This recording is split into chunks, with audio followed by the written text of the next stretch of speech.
paid for my life with his, and now my life is his.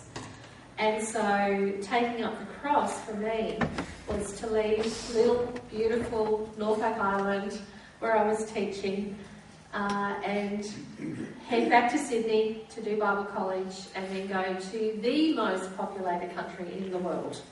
So rather than 1,500 people on Norfolk, I am living in 1.3 or 1.4 billion people, and as far from the ocean as I possibly can be, which was a struggle, as was Chinese language for me. But 11 years now, and only through the grace of God, and I found, and I continue to find, that having given him my life, and living the life that he has for me, the one that he promised, it was a good plan for hope and a future, that has been so true. And you know, it's funny though, you get into a crossroads, every now and again your life comes to a crossroad, and I'm in that crossroad again at the moment, which I'll explain in a bit. And every time you've got to just make that decision to live for him and not for yourself, and that's where I am right now. So forgive me if I have any tears as I'm sharing this, but this comes from my heart, and well, you'll see why I might get a little bit teary as I go through this. It's been good. Last time I was here, I was sharing how I worked with the Uyghur people, which are a Muslim people group. They come from the western part of China, Xinjiang, to Xi'an, where I am, which is in about the middle of China, where the terracotta soldiers are. And they come to study. And one day I had Uyghurs knocking on my door of my home asking if I would teach them English, and that started 4 years of wonderful, wonderful, joyful work of working, teaching them English, sharing Jesus with them, and a work that I loved with all my heart. And just as quickly as God opened the door to working with the Uyghurs, he closed it and opened another door. But when you're doing this kind of work, the most important thing is relationship. And just because the work stops doesn't mean the relationship stops. And a joy of my heart, one of the joys of my heart, is that I've still maintained friendships from those times. And Rose was one of those friends. She is now happily married, and we were invited to the wedding. And you might see down on the bottom, I hope it's not too dark, it's a little bit dark. We were special guests, so we were invited to the pre-wedding ceremony, where all the friends and special friends gather, and there's music, and we're not hearing that. It should be steady. It's very Uyghur, very Turkish. The Uyghur people are quite a Turkish origin. And so I was able to go there and see her married, and while we were there, I caught up with John and Janet Gould, who were another Uyghur friends. John was the believer that asked me to work with him all those years ago.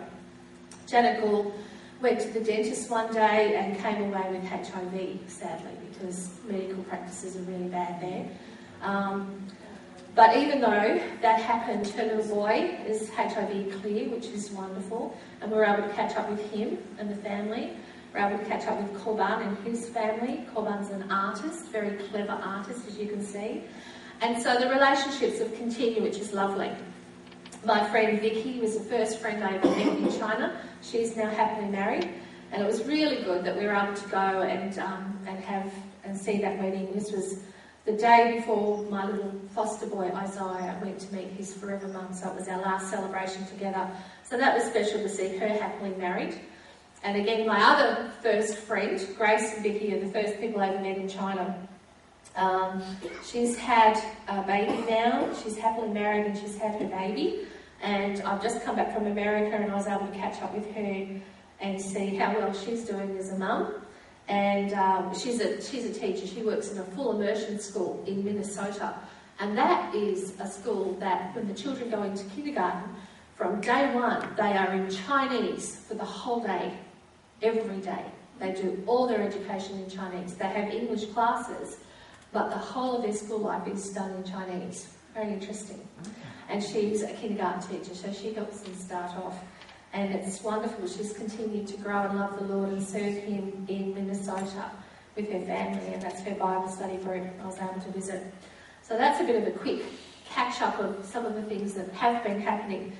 But this is my third term, and even as much as I love my work with the Uyghurs, and I was heartbroken, really heartbroken. It took me a long time to adjust to the change of it. The door that God opened up for us to start a family centre, a children's library and a family centre in Xi'an, has been the biggest joy of my heart. So here's a little bit about that. This is the team. It started off, my friend and I, Jenny, and I started off this dream of a family centre where children and people can come in and learn in a way that's really helpful, and not just learn English, but that we would see families grow healthy. Because just as families struggle here, they struggle in China. So Maggie was the first one to join us. She is the manager of the Lighthouse Centre now. And Jodie joined us second. She's a teacher, and she's grown into a very, very good teacher. Leah joined us next. She's assistant manager. And then we've got Aurora, whom you met earlier, and Daniel as teachers. And we've had a lot of volunteers because we do a lot of stuff at Family Centre. We are so busy and limited only by the energy that we have. So we do things like dating class. We do a pre-marriage and a marriage class, or we do parenting and grandparenting and prenatal, all of those sorts of things to help try and build healthy families. We also, in English, we do a story time and activity time, and mums and tots, and we have a homeschoolers class. We teach foreign kids Chinese, and we teach Chinese kids English, and we have holiday programs for kids. We teach big people English. We go into the local countryside, village schools with a program. We do teacher training and all kinds of training, actually. We actually even did a creativity training, which was interesting. So we're really flat out, but I love being a teacher. All of the things that we do in our classes is based on God's truth. And so I love being able to show my Chinese colleagues how we can build classes that not only are helpful in English, but helpful for life. So we do fun things like we've done a program on intelligent design. We don't call it creation because that would flash warning signs, and we would have the police coming and visiting us and saying, stop doing it, or kicking us out of the country. So we use sensible words like intelligent design, which doesn't flash those warning signals. We do things like the fantastic fruit salad summer camp, which is based on the fruit of the Holy Spirit. So it's very easy to build truth into the things, to the lessons that we do, and it's fun as well. We did Pooh Camp, which was fun. We looked at all the different characters of Winnie Pooh characters and looked at how each personality is very different, but together they make a fantastic group, and they've all got gifts and joys to share, but also, you know, areas that are not so good, and they can help each other to just, you know, work on those difficult areas. So lots of fun things that we do that are also very helpful spiritually. Trainer, I'm a trainer as well as part of my job. For a while I was going into a school that helps prepare young people to be kindergarten teachers, and so I was teaching the teachers how to teach, and then I was also going in and teaching the kids who were going to be future kindergarten teachers, because basically what we're trying to do is we're trying to work our way out of the job. We're trying to train up so that others can train up and we can, you know, be more effective. It's no good me just doing one training and everybody relies on me. It's far better to train up lots of people to go out and reach more people. We train our teachers, of course, like Aurora, who was a very good teacher when she first came, as far as Chinese teaching goes, but we're teaching her how to do more of a Western style teaching. They're good, like we were talking about earlier, they're good in both cultures. There's good teaching practices in Chinese teaching, but there are things that aren't so good as well, and there are good things about Western teaching and not so good things about Western teaching, and what we're trying to do is draw the best from both and put them together. We have a lot of people coming over for short-term trips. We call them steppers, and so we're training them about living cross-culturally and sharing the gospel cross-culturally, which is a lot of fun. This is our, we do Sunday school teaching. We've trained up lots of local believers to teach Sunday school. We even did fun things like our Laura, who was our new business partner, we taught her and friends how to paint, because nobody sort of does that. They're not very DIY in China, but we're very DIY here. We love to do this stuff. So, yeah, being able to do stuff like that makes life just more interesting, more fun in a lot of ways. And so we're able to decorate the new library that we started with her. We do Bible studies. We have folks from other provinces in China coming and looking at what we're doing because they want to start that work in their own provinces. So it's lovely to see the work growing and training new staff. We started the Lighthouse Centre in 2008, and now a second library has started, which is very exciting. We're hoping we'll see lots of libraries springing up around China. Children in China don't get a chance to read for pleasure. They're reading to study, to learn. Parents don't realise just how wonderful reading is for children in so many different ways. And so by starting this library, we've been able to show that.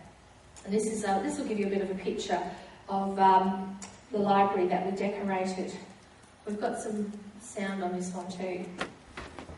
A nearly finished library. Got the first books in. This wall's finished.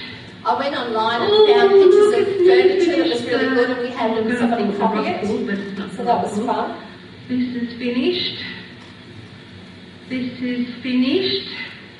And the lighthouse is nearly finished. Not quite. That's my shy foster boy. But it's looking awfully gorgeous. Don't touch anything, please. So that's called the Global Lighthouse as opposed to our Lighthouse Centre. Here. And our partner's school is on the other side. It's an apartment block. This is one apartment, and she has the other side, apartment on the other side, so she's running a school there, and we've got the library and classrooms on this side, and people come in for library program and for English classes as well. And so thankfully we had a team of people who were very good artists and were able to help do designing and stuff. But we wanted to make this place a lovely place to be in all kinds of ways. So we painted games on the walls because that saves space, and it also looks really good. And those three games are fairly sort of normal, typical games. But these games are all to do with relationships.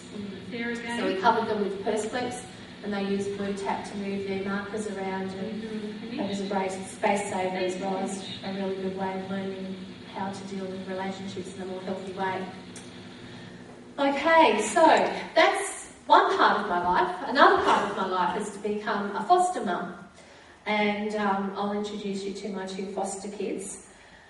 First of all, Isaiah, let me just say that I've been volunteering at the Welfare Centre, the orphanage, for many years, since about 2003. And during that time, we weren't allowed to take children out of the orphanage in the early days. And gradually we were able to take them out for a special outing, and then that went on to being able to take children for the weekend. And then that went on to full-time fostering. So before Isaiah came to me full-time, I had been weekend fostering a lot of children to try and get them ready so that they could manage going cross-cultural. But Isaiah, and he was one of the kids that was coming on the weekends, but he came to stay pretty much in April 2007. He was only a little chubby 3-year-old kid and scared of everything because children in orphanages live in one room, day in and day out, and they don't get out very much. They don't get outside very often, and they certainly don't leave the orphanage very often. So Isaiah was just a scared little lad when he first came to me, but ended up being a very happy, very outgoing, confident kid by the time he was ready to go to his forever family. And my princess, Katie, she used to come for weekends as well. And then on Isaiah's birthday in 2009, we just rang up her her other foster mum and said, I'm just going to keep her now. So she stayed with us full time for about a year. Isaiah, I had him for about 3 years and Kate for about a year. But I've known both of them all their lives. I used to call them my little Adam and Eve because she was very much, Isaiah, come and do this. And Isaiah would go, okay, and just join in with whatever she suggested. So they'd often get into mischief, but they just adored each other. And having two is just so much better in so many ways than having one. They get a chance to learn to share and stuff like that. And poor old Isaiah, we had so many women in his life. He couldn't get away with being a ratbag. We were teaching him how to be a gentleman. And I was very pleased one day. I'd given them an ice cream and set them outside. And I went out to check on them, and he put his jacket down for his sister to sit on. And I was very proud of him. He was growing to be a very nice young man. Normal life for them would be me homeschooling them. And of course they would come to the Lighthouse Centre. So let me... Please. Okay. We're walking home. Did you have fun at TLC? Yeah. What did you do? Fruit salad? Yeah. What did you put on it? Yogurt. Why didn't you give me any? I didn't go downstairs.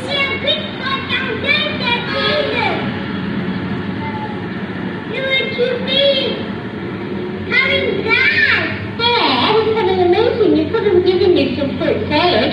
That would have been really nice.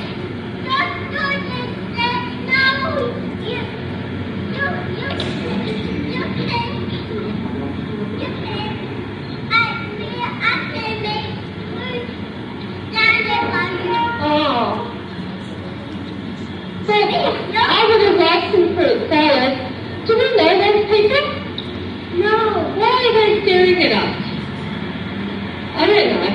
People stare at us all the time, don't they? Yeah. It's most peculiar. Let's go home. Yeah. Alright. When are you going to get our home now? When we get home? Okay. So that was normal life, coming off to the centre, lessons at home, of course, celebrating birthdays, making those special times.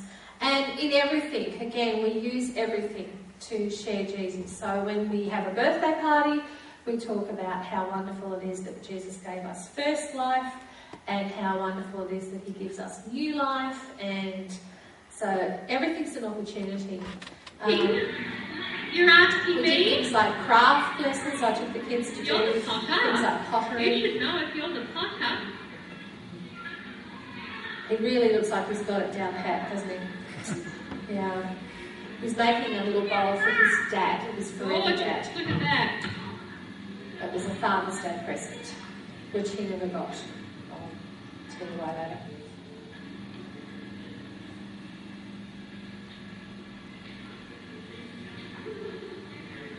Great concentration there. So part of our day was doing things like that. Sometimes we do exciting things like ride a camel or an ostrich. Has anybody ever ridden an ostrich before? I tell you, this was the most ladylike ostrich I've ever met in my life. Even Kate, who's tiny, wasn't scared to do that. Now, in the early days, Isaiah would not have gone even anywhere near this sort of activity. He was so terrified, but he grew in so much confidence. Another thing we used to do is I'd take them travelling because I wanted them to see their country. I also wanted them to get familiar with riding in trains and planes because they were one day going to head on to a different country in a big plane, and I didn't want them being scared. So part of getting these kids ready for adoption is to give them lots of different experiences. And so we went up to Harbin, which is up in the northeast, minus 28 degrees, very cold, but very fun. They have an ice festival. You can see up the top there. It's they have like big castles and things, and these ice slides that even big people like me can slide down. Unreal fun. Except that when I came home from there and I was walking down the street like I was with the kids, I fell and broke my leg. Yeah. And, the medical care is pretty rough in China, so they had to medevac me out. You say you don't eat any ice? No, I managed the ice. I crossed a whole river covered in ice, and not a problem while I was in Harbin. As soon as I got back to sunny Xi'an, I fell and had to be medevaced out, which was hard. I took the kids down to Hainan Island to see the ocean, took them to Beijing where they could climb the Great Wall of China and whatnot and see the capital of their country. And again, Isaiah came with me when we went to Xinjiang to see Rose getting married. And that was a lot of fun, travelling in horse-drawn carts and sleeping buses. Have you ever heard of a sleeping bus? Great way to travel. 2 or 3 rows of bunks, 2 bunks on each, and a great way to travel. Yeah.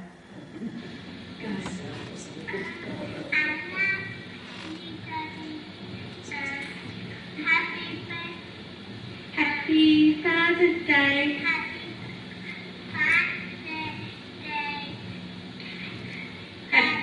Have you got a present for your daddy?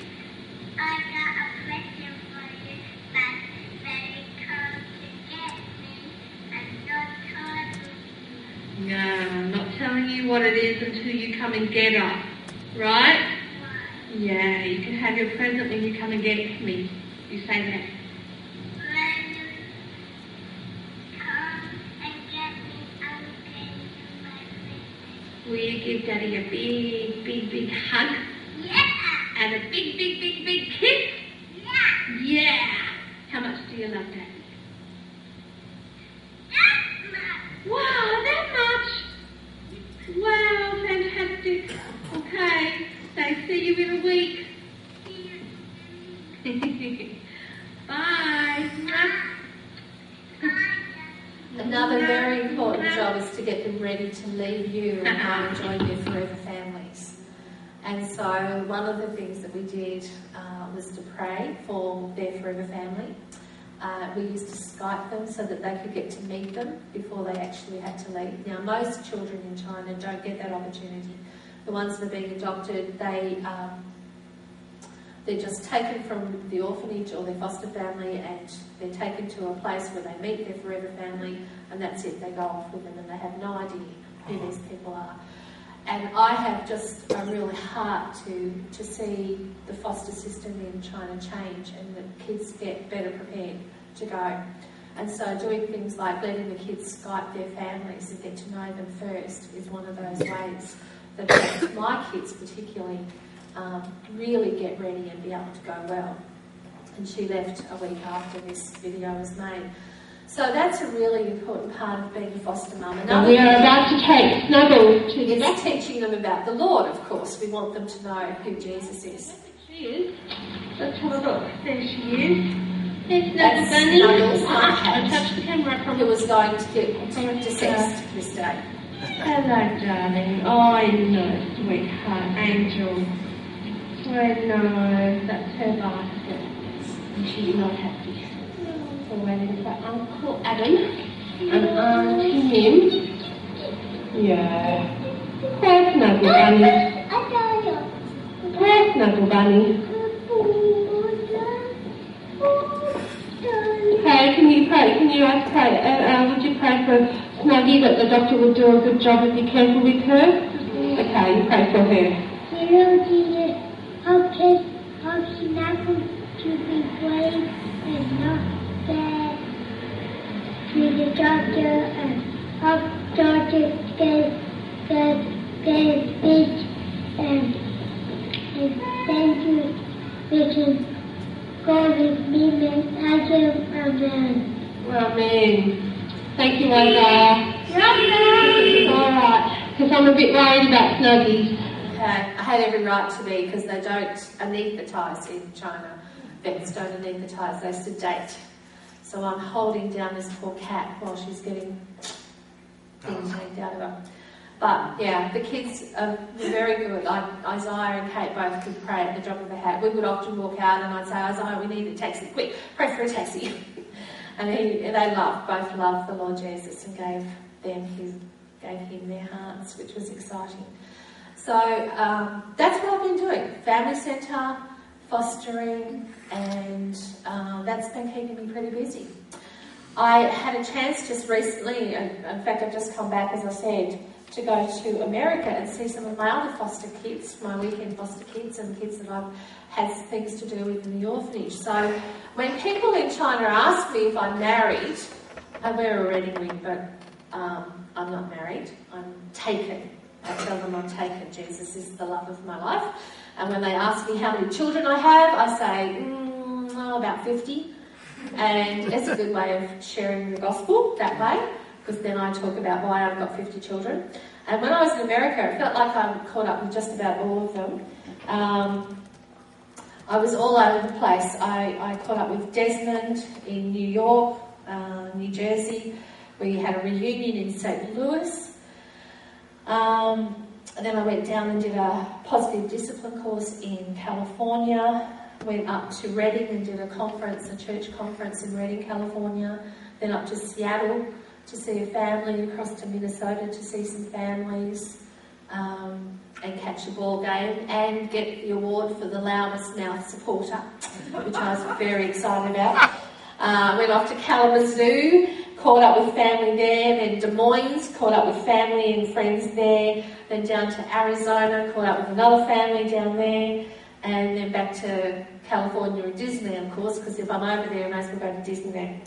But it was wonderful to have an opportunity to catch up with the kids, and especially to be able to tell those ones that had no memory of China and what their life was like, that they had people who loved them very, very much in China, that Jesus has always loved them and always held them in the palm of his hand, and that he let us look after them for a while until they could be with their forever family, and so that they can really feel thankful and blessed. They don't need to feel like victims. It was important to be able to tell them that, and it was wonderful to hear the results of that as children went back to their homes and they were saying to their mums and dads, people did love me. I had a lot of people who loved me in China. To know that in those early days that they were loved and looked after so well was very precious. This is the orphanage, and we tried to make a difference in this place. We really did. For years and years, we were doing things like training the carers on the 4th floor. The 4th floor was run by a Christian organisation. The 2nd, 3rd and 1st floors were run by the government. And so we would train the aunties on the 4th floor, and then they would train the aunties in the other floors. And with the help of friends from Australia, we put down new playground floor, and the orphanage put down new playground, so we improved things that way. But ultimately, we've not been able to change the situation for kids in the orphanages. And so kids like Zach, who was left behind when the 4th floor carers were told to leave, because the government doesn't want any Western influence in there. They don't want Westerners seeing really what's going on. Zach wasn't able to be fostered, and not very long, gradually he ended up with liver damage because of malnutrition and covered in scabies. So, and that's just through poor practices of feeding 2 or 3 children from one bowl of food and not dealing with scabies properly. So we've not been able to change what's going on in the orphanages, and that just breaks my heart to know that there's kids like Zach living in that situation, which is why the new dream that I have is for a foster training program I call FACES. FACES stands for Fostering to Adoption with Care, Empathy and Support. And what we're hoping to do is to help local people and foreigners to raise children in a healthy way, so that they're not victims, so that they can function as healthy adults, to build truths into their lives, Jesus' truth into their life, to get them ready well for adoption, and to help the family to prepare for the loss, because it's heartbreaking, as you can imagine, to raise kids and then have to say goodbye to them. And I'm hoping that if we can liaise between foster family and adoptive family, that transition time will go better for everybody, because in some cases it goes really badly. And if I can be there telling the adoption agency about the foster family and about how the children are being raised and what they're like and all that kind of thing, giving them information that they're not getting, and they can pass it on to the adoptive family, and then the adoptive family can give us information about what the child's going to. We can better prepare them to leave and to be able to attach to their new lives in a more healthy way. So all of that is really hard. It's really hard to do. And most parents are very happy to have a connection with a China connection, to find out about what the child's life was like, to find out different routines, lots of information. At work, not everyone is that happy to do that though, and the two foster families, or two families that adopted my two kids, just cut everybody from their lives. And so even though Isaiah was 6 when he left, Katie 5, they have cut everybody from the kids' lives that knew them before that, which is not a good decision for a child of that age. But it's because of lack of communication, lack of education. And so if we can try and make that better, there are horror stories, things like this story, which is very common. I'll just read it out to you. It says, "We met our second daughter's foster family in Inner Mongolia. Our guide advised us against it and then said that she could set it up for us if we wanted to. It was painful and probably the most emotionally charged experience of my life. We went into this neighbourhood that looked like a bombed-out village. The entire neighbourhood was there. My darling daughter, who was 3, began to wail as soon as she saw the neighbourhood, calling out for her precious mama, who came running down the dirt road. I was crying too, and running towards her to help them reunite. I felt like a privileged American had come into this place and taken their brightest light, taken the moon from the sky, and it just felt so wrong. There's something that started out feeling right, adoption. It ended up feeling like I should be arrested or worse. Leaving the foster family was a scene unlike any I'd witnessed. Foster mother holding onto baby, our guide pulling baby from her arms, foster mother's sister slapping hysterical foster mother, and me in the corner saying they can keep her. It's okay, I didn't mean to do all this. Horror. And it is often a horror. It is often really hard. But it can be better than that, and that's what we want to see. I got a letter from this lady who said, "Thanks so much, I would love to have you share this with other parents." It was just what I was looking for, was just some information that I gave her. I'd like to share a story about Christopher. When we got home, we were in quarantine for the SARS epidemic. Christopher and I were sitting on my bed. I have a picture of Christ in my bedroom. When Christopher saw it, he pointed at it and jabbered for at least 3 or 4 minutes. Months later, when his English was much better, I asked him about it. And his reply was, "Mummy, he was there with me in the orphanage." Needless to say, that gave me goosebumps. We want these kids to know that they're loved, and to feel and to grow up secure, and to be able to go on to their forever families, to be able to attach well and grow up healthy. And so that's the desire of my heart. But I have a mum who's in dementia now and who needs some support, and so I'm in the process of trying to work out what life is going to look like. My heart is very much to go back to China and to do teacher training for the Lighthouse Centre, and this foster training program is my heart's desire. And I also want to look after my mum and do the right thing and be, a daughter who is honouring her parent.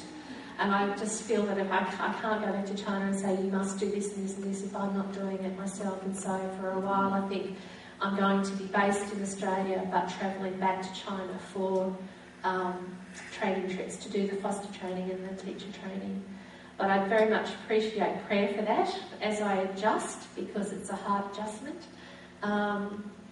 It's hard to leave China, it's hard to see my mum going downhill. I still have to prepare the teacher training program and the foster program, so I've got work to do. OMF would like me to work in the office there while I'm on leave from China, so there's a wonderful opportunity there to be of service for God. And ultimately I need to remember that my life is His, and that if He calls us to do something, we need to go. He changes the direction we need to go, because it's not what I want, it's what He wants. And I've seen that work out beautifully before, and I know it will work out beautifully again. It's always hard when you're at that crossroad. So I value prayer for that. Lighthouse Centre would value your prayers because the Chinese team are now taking over completely. We've left it in their hands. I've left, and Jenny has gone back to Canada, and they're running the whole show themselves now, and they're in desperate need of some computers, at least 2 computers, so that's a need that they have.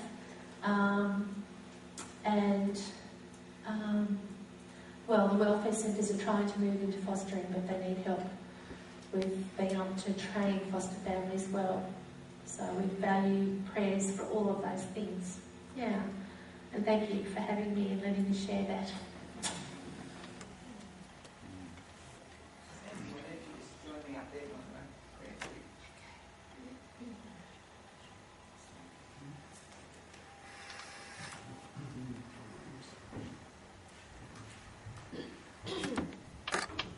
Let's just commend Sandy to the Lord as we.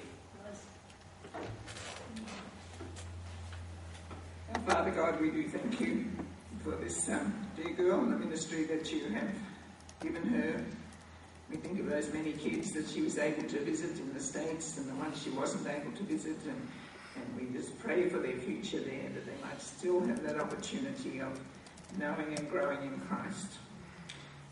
And our Father, we do pray concerning Sandy's future for her mother, her family here, that you will guide very clearly concerning her future ministry. That wherever she is, she will have that ministry.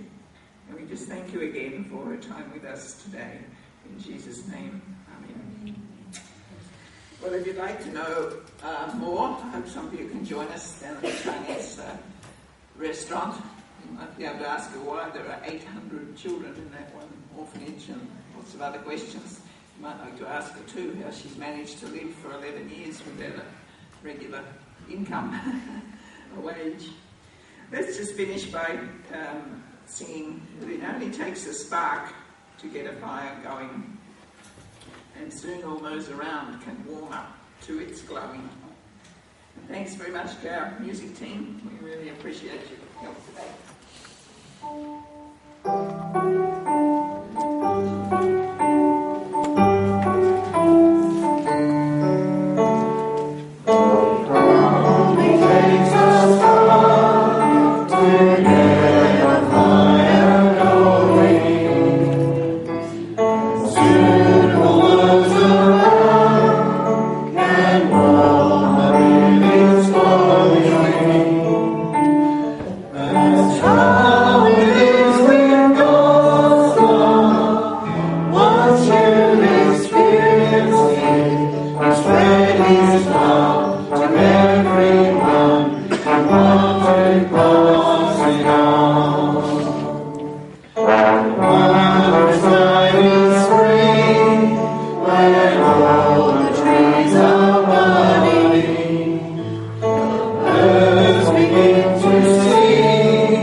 I want my world to know the Lord.